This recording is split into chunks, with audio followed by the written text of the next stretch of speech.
Tanya tiga tu jujun jauh nyona panjang. Cho yo minta tumbangan ya publonan abulong angin lu tanya.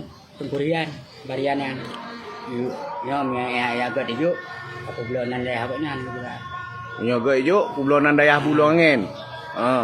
Ron Pak But awai. Bagai-bagai Harlan ron ni.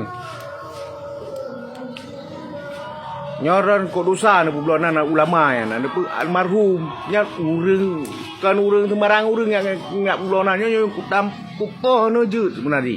Minta semangat minta aju cara ron bek na publonan ulama.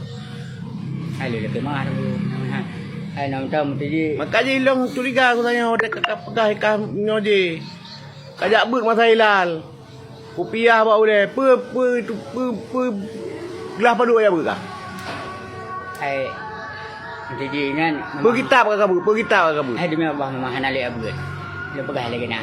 Amba hadu bakan ni jujur kan? Amba le jujur. Amba ham ti tayang le barianan. Ati tayang belah padun gabut lahirlah dua. Amba sabailah anak pemumpung. Yang tirianan pak ni. Dari di lorong dari di. Dua kajak. Ya.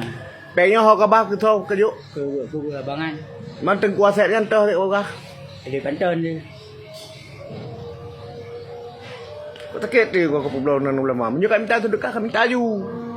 Anu pemadung nu abangan tu ya.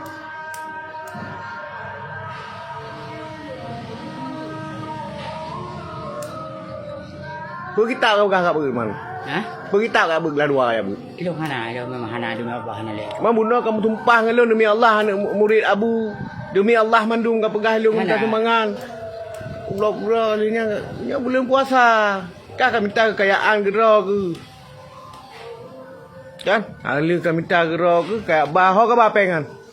Aku ke Barianan. Kebarian paduk. Berarti ni mesti berupa 200 berarti terus jadi belum duduk kadang-kadang 80. Kekah hijau 80.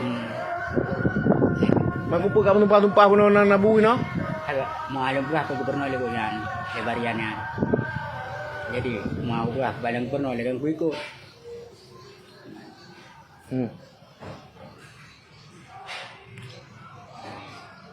Nyo kah kemaah dan kepegat pernyataan jino. Lu hanaku je bahawa kas diperintah legop publonan abulangin. Kun.